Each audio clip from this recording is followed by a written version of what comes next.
Hey, it's Mark here, and welcome to the next edition of the Employee Survival Guide, where I tell you, as always, what your employer does definitely not want you to know about, and a lot more. Hey, it's Mark, and welcome back to another edition of the Employee Survival Guide. Today's topic, pregnant mothers shouldn't have to choose between their job and their child. The PUMP Act and the Pregnant Workers Fairness Act were important legal wins for pregnant workers and nursing mothers. They gave employees clear rights to pump at work, request accommodations, and remain in the workplace during pregnancy, childbirth, and postpartum recovery. However, as important as those laws are, they are only a floor. The next hurdle is not simply whether employers are complying with the law, but rather whether employers are providing employees with the support system necessary to thrive at work.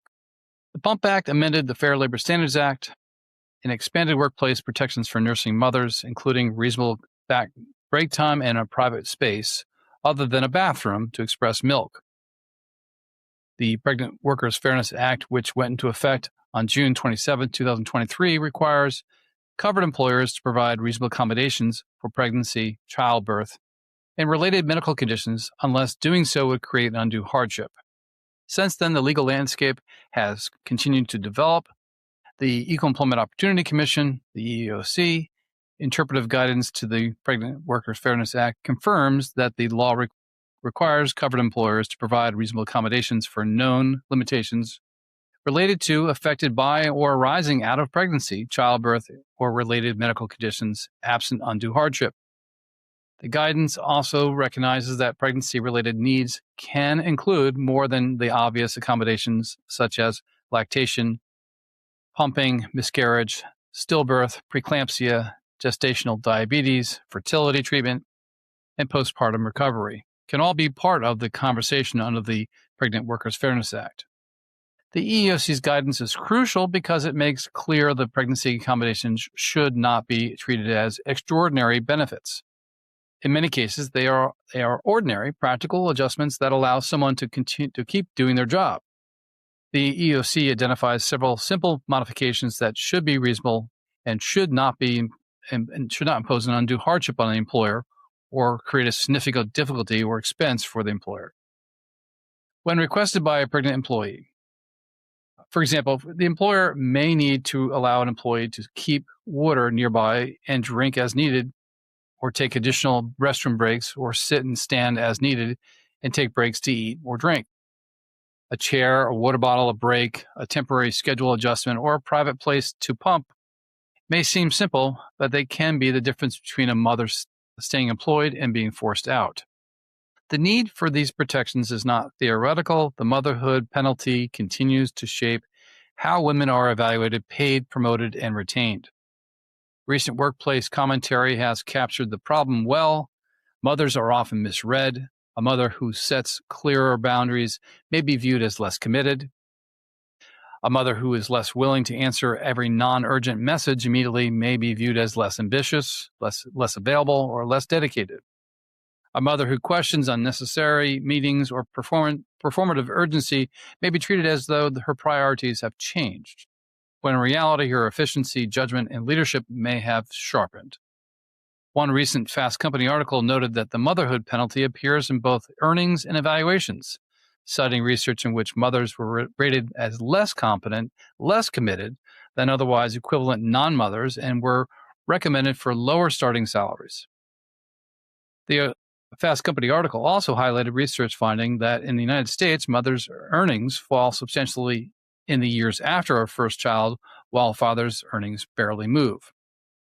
Another recent Fast Company article focused on the cost of the employers when inflexible systems push mothers out.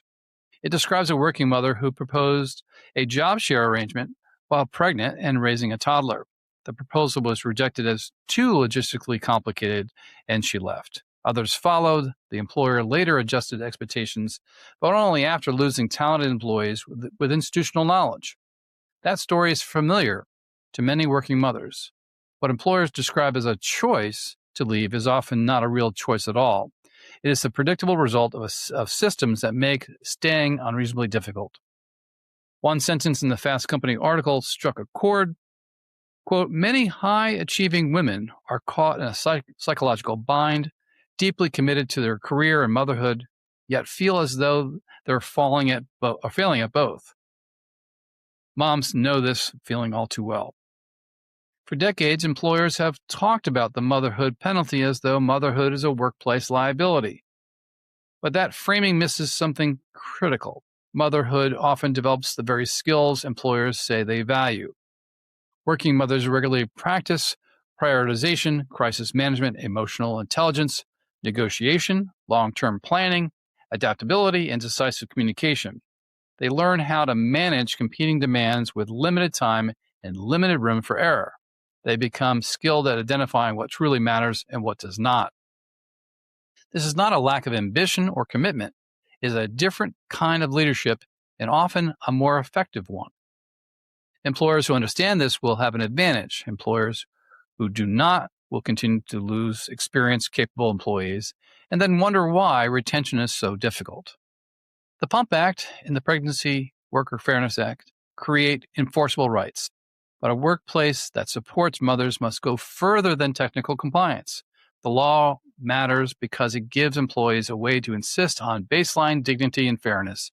But the best employers should not need a lawsuit, an EEOC charge, or a Department of Labor complaint to understand that a mother should not have to choose between the paycheck, her health, and her child. If you are pregnant, postpartum, recovering from childbirth, undergoing fertility treatment, nursing, pumping, or managing a related medical condition, you may have rights under the Pregnant Workers Fairness Act and the PUMP Act, Title VII as well, under the federal law, the Pregnancy Discrimination Act, and the Americans with Disabilities Act, the Family Medical Leave Act, state law, local law, and some combination of those protections. If you need an accommodation, request it in writing. You do not need to use legal jargon, but you should clearly explain what you need and how it relates to pregnancy, childbirth, lactation, postpartum recovery, or any related medical condition.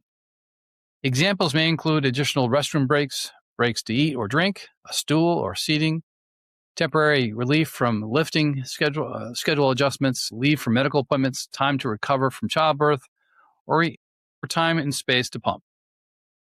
If you're pumping at work, remember the PUMP Act generally protects reasonable break time in a private place other than a bathroom or a closet, which I've seen in the past. For 1 year after the child's birth, if you are not completely relieved from working during a pumping break, the time may need to be treated as hours worked for minimum wage and overtime purposes. Most importantly, do not assume that being told we cannot do that is the end of the conversation. Under the Pregnant Worker Fairness Act, the employer should engage in an interactive process. Under the PUMP Act, most employers must provide legally compliant pumping protections subject to limited exceptions. Further, under the anti-retaliation laws, an employer generally cannot punish you for asserting your rights. Employees should pay attention to their current or future employers' policies as they can make all the difference.